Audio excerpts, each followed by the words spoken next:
Hello friends, welcome to back my channel.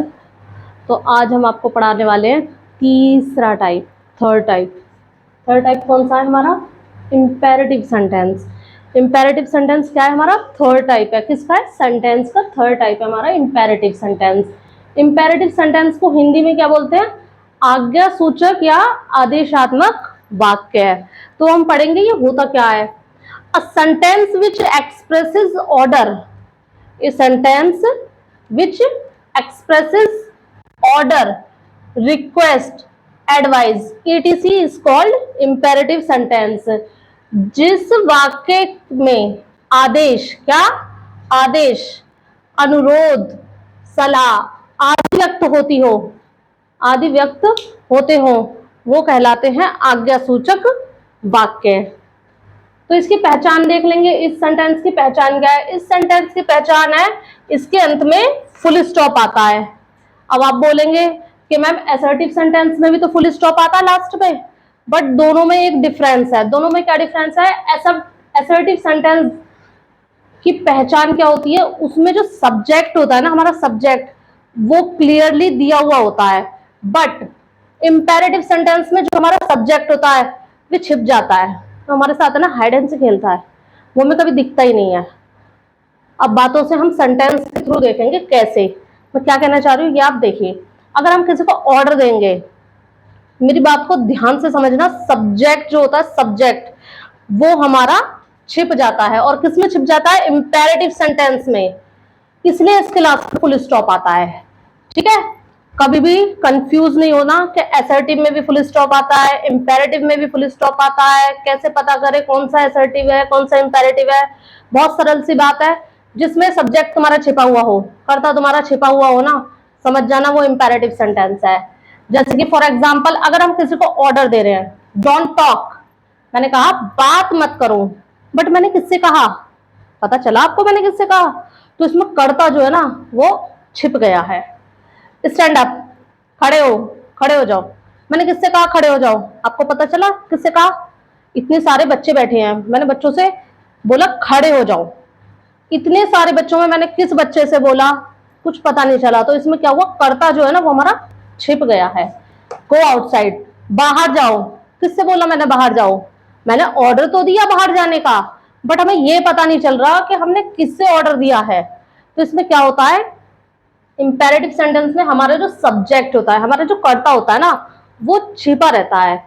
तो इसलिए last में फुल स्टॉप आता है। इसलिए कभी कंफ्यूज नहीं होना कि असर्टिव या डिक्लेरेटिव सेंटेंस में और इंपेरेटिव सेंटेंस में दोनों में फुल स्टॉप आता है।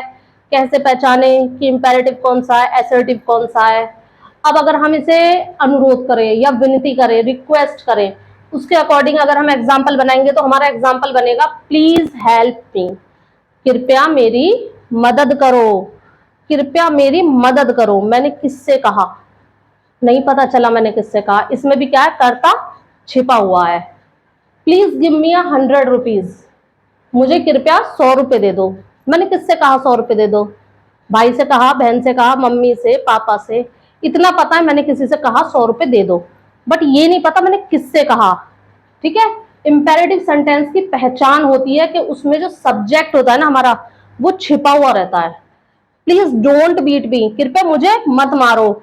मैं ये तो बोल रही हूँ कि मुझे मत मारो, बट मैं किससे बोल रही हूँ ये नहीं पता। तो इसलिए क्या होता है, इसमें हमारा सब्जेक्ट जो होता है ना, कर्ता, वो इसमें छिप गया है। इसमें किसी को पता नहीं चल पा रहा मैं किससे बोल रही हूँ कि मुझे मत मारो। अब इसी के थ्रू अगर हम एडवाइस में एग्जाम्पल देखें, तो एडवाइस में नेवर टेल अ लाई, कभी झूठ मत बोलो। मैंने आपको एडवाइस तो दी, नेवर टेल अ लाई, कभी झूठ मत बोलो, बट मैंने किसको दी एडवाइस? स्टूडेंट को दी, या फिर अदर पर्सन को दी, या फिर कजन्स को दी, ब्रो को दी, सिस्टर को दी, किसको दी? बट मैंने एडवाइस दी। तो हमारा कर्ता क्या है? इसमें छिप गया है। इसलिए इसकी पहचान है ये कि लास्ट में फुल स्टॉप आ रहा है। तो असर्टिव ना होकर ये इंपेरेटिव क्यों है? क्योंकि इसमें कर्ता दिख ही नहीं रहा। अगर हम दूसरा एग्जांपल लें, डोंट ब्रेक एनीवन ट्रस्ट, किसी का भी विश्वास मत तोड़ो। क्या नहीं तोड़ो? विश्वास मत तोड़ो। मैंने ये तो बोला कि विश्वास मत तोड़ो, मगर किसी का भी मत तोड़ो। मैंने किससे कहा? नहीं पता चला। नेवर गो टू देयर, वहां कभी मत जाना। मैं आपसे बोल रही हूँ छोटे छोटे बच्चों से, वहां कभी मत जाना। अरे वहां तो भूत भी हो सकता है, वहां बिजली का करंट भी लग सकता है, वहां कभी मत जाना। तो हमारे जो एग्जाम्पल्स है ना, इसमें मैं विनती करती हूँ कि आप बिल्कुल भी कंफ्यूज नहीं होंगे कि असर्टिव सेंटेंस में लास्ट में फुल स्टॉप आ रहा है, इंपेरेटिव सेंटेंस में लास्ट में फुल स्टॉप आ रहा है, बट इनकी पहचान क्या है। पहचान मैंने आपको बता दी है। असर्टिव सेंटेंस में जो हमारा कर्ता होता है, सब्जेक्ट होता है, वो क्लियरली दिखता है। जैसे कि मैं बोलूं ही इज अ बॉय, यह एक लड़का है, तो ये क्या हो जाएगा, असर्टिव सेंटेंस हो जाएगा। मैं बिल्कुल साफ साफ बता रही हूँ, यह एक लड़के की बात हो रही है, यह एक लड़का है, तो वो क्या है, असर्टिव सेंटेंस। बट इसी को अगर हम डोंट टॉक, जैसे कि मैंने बोला ऑर्डर दिया डोंट टॉक, एक बच्चा नहीं बैठा वहां पे, इतने सारे बच्चे बैठे, मैंने किसको ऑर्डर दिया, तो इसमें कर्ता क्या है हमारा, छिप गया। और असर्टिव सेंटेंस में हमारा कर्ता क्या था, बिल्कुल साफ दिख रहा था कि हाँ हम एक लड़के के बारे में बात कर रहे हैं, और किसके बारे में बात कर रहे हैं वो भी साफ दिख रहा था। तो मैं विनती करती हूँ आप लोगों से कि आपको assertive sentence, interrogative sentence, imperative sentence बहुत क्लियरली समझ आ गए होंगे। मैं चाहती हूं आपसे, आप मेरी वीडियो को ज्यादा से ज्यादा लाइक करें, शेयर करें और कमेंट्स करें, और जिसने मेरे चैनल को सब्सक्राइब नहीं किया है प्लीज मेरे चैनल को सब्सक्राइब करें। Okay, thank you, have a nice day. मिलते हैं फोर्थ सेंटेंस के साथ।